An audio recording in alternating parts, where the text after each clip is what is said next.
তো হেল্ল' নমস্কাৰ কুমৰুক চুদুং কোলোম্বাই লগতে কাৰ্ডুম কি খবৰ মোৰ খবৰ ভালেই আপোনালোকৰ খবৰ নিশ্চয় জনাব তো বৰ্তমান আছোঁ ফিল্ডত ৰানিং কৰিলোঁ লগতে বতাহ বলি আছে একদম খুব সুন্দৰ বতৰ ৰানিং কৰি ভাল লাগিলে আগবেলা পিছবেলা কৰিছোঁ কিন্তু পিছবেলা ইমান জোৰ দিয়া নাই নৰ্মেলি কৰি আছোঁ বিশেষকৈ আগবেলা জোৰ দিছোঁ আৰু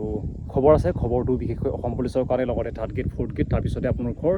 এমপ্লয়মেণ্ট এক্সচেঞ্জ চাৰ্টিফিকেট আৰু আহিবলগীয়া নতুন ফৰেষ্টৰৰ বিষয়ে তো বলক আজি ভিডিঅ' বিনা দিনসৰকৈ আৰম্ভ কৰোঁ প্ৰথমতে ভিডিঅ'টো দীঘল নকৰোঁ কাৰণ বতাহটো বলি থকাৰ কাৰণে চাউণ্ডটো খেলি মেলি হ'ব তো এতিয়া বৰ্তমান প্ৰেক্টিছ আমাৰ ইয়াত চলি আছে সকলোৱে বৰ্তমান চলি আছে চাগে আৰু কিছুমানে মোক কয় ডায়েট আমি মিলাব পৰা নাই আমুক মিলাব পৰা নাই তো ডায়েটৰ বিষয়েনো কি ক'ম আমি ঘৰত যিটো বস্তু পাওঁ সেইটোৱে খাওঁ মইতো এইকেইদিন পইতা ভাত এটা পিঁয়াজ এইবিলাক লৈ পিনে খাওঁ একো ডায়েট মই ফেঞ্চি ডায়েট ফ'ল' নকৰোঁ এনেকৈ আমাৰ সকলোৱে খাই পিনি ভাল ৰানিং কৰে এতিয়া আপোনালোকে ইয়াতে দেখিব আপোনালোকে ভিডিঅ'ত দেখিছে আমাৰ ইয়াত সকলোৱে একেলগে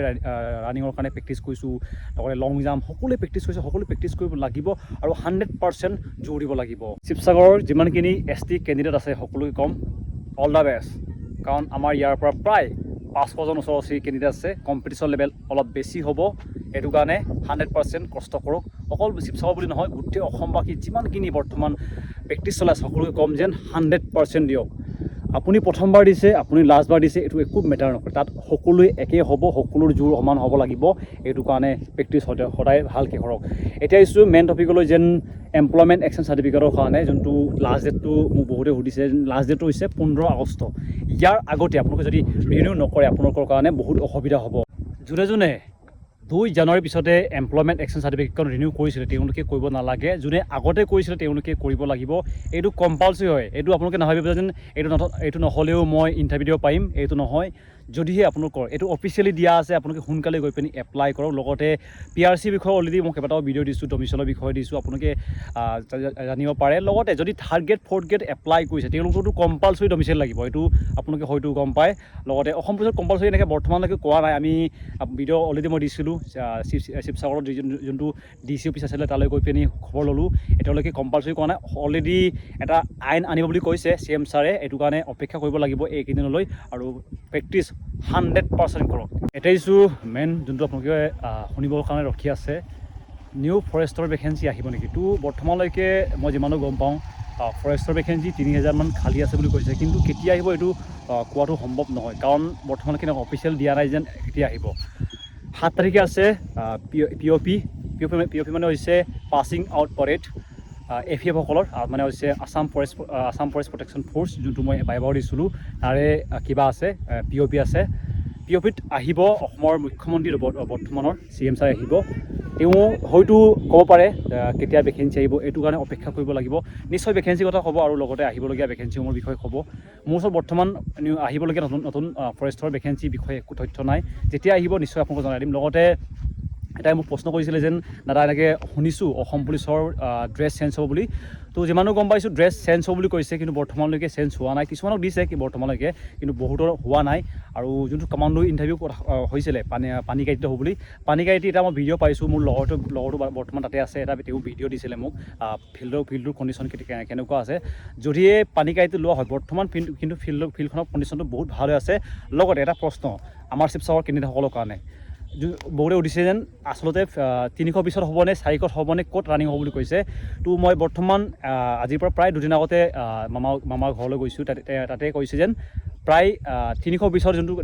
গ্ৰাউণ্ড আছে তাতেই হোৱাৰ সম্ভাৱনা 100% আছে বুলি কৈছে যদিহে বতৰ পানী বেয়া নহয় এইটো কাৰণে আমি 320ৰ কাৰণে প্ৰেক্টিছ কৰিব লাগিব আমাৰ ফিল্ডখন 320 হয়তো মই যিমানটো গম পাওঁ আমাৰ অসমৰ একমাত্ৰ ফিল্ড আমাৰ অসম শিৱসাগৰতে হৈছে 320 বাকী 200 আৰু 400 আমাৰতো মাত্ৰ 320 যদি কাৰোবাৰ এনেকৈ আছে নিশ্চয় জনাব লগতে আমাৰ ইয়াত আপোনালোকে দেখিব প্ৰেক্টিছ বহুত চলি আছে বহুত বেলেগ গাঁৱৰ আহে আৰু এজন মাজুলী কেণ্ডিডেট আছে ইয়াতে প্ৰেক্টিছ কৰে হয়তো তেওঁ আলহী হয় মাজুলী কেণ্ডিডেট বহুত ভাল ৰানিং কৰে আৰু কোনোবাই যদি মাজুলী চাই আছে নিশ্চয় কমেণ্ট বক্সত জনাব নাপাহৰিব লগতে যোনটো গোলাঘাটৰ ফিল্ড এখন আছিলে বগৰীজেং মই ফিল্ডলৈ আজিৰ পৰা প্ৰায় 2 মাহ আগতে গৈছিলোঁ ফিল্ডখনৰ কণ্ডিশ্যন ইমান ভাল হৈ থকা নাই আৰু বহুত ফিল্ডখন সৰু আছে আৰু বহুত মাটিটো টান হয় হয়তো গোলাঘাট কেণ্ডিডেটসকলৰ কাৰণে বহুত অসুবিধা হ'ব যিমান দূৰ গম পাওঁ আৰু যদি বৰষুণ দিলে হয়তো তেওঁলোকৰ একদম বেয়া হ'ব, মানে মাটিটো মানে কিবা হয়, এইটো যোন আমাৰ ভাষাত কয় ডেঙা মাটি বুলি কয়, ৰঙা মাটি এনেকুৱা হয়, বহুত টান মাটিটো, মানে যদি সেই বৰষুণ দিয়ে আৰু ৰ'দ দিলেও দিগদাৰ হ'ব,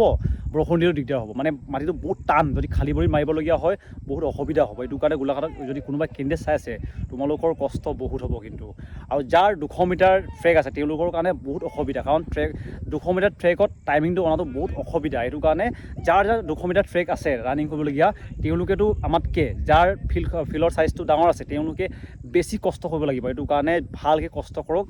আপোনাৰ বয়স হয়তো বাঢ়ি গৈছে বহুতৰে, আপোনাৰ বয়সৰ লগতে আপোনাৰ মা দেউতাৰ বয়সো বাঢ়ি গৈ আছে, কিন্তু এইটো মনত ৰাখিব। আৰু হয়তো আমাৰ 2025ত আমাৰ এটা বেলেগ এটা পৰিচয় থাকিব, মোৰ এটা বেলেগ এটা পৰিচয় থাকিব, আপোনালোকৰ এটা বেলেগ এটা পৰিচয় থাকিব। অসম পুলিচৰ এজন বিষয়া, এই যদি মাতটো শুনিব আছে, you have been selected by Assam police commando battalion, you have been selected Assam police ABUB APRO, যদি শুনিব মন আছে কষ্ট বহুত কৰিব লাগিব। মোৰ এতিয়া বৰ্তমান কষ্টত ইমানে মই নিজে কৰিছোঁ নাই, মোৰ ৱেট আছিলে অলপ আগতে, মানে অলপ আগতে নহয়, প্ৰায় 2 মাহ আগতে আছিলে মোৰ 62, এতিয়া বৰ্তমান মোৰ আছে মাত্ৰ 54। ইমান ৱেট কমি গৈছে মোৰ, একদম ক্ষীণাই অৱস্থা বেয়া হৈছে, কিন্তু উপায় নাই, কষ্ট কৰিব লাগিব নিজৰ সপোনৰ কাৰণে। সপোন নহয়, এম বুলি ক'ব লাগে।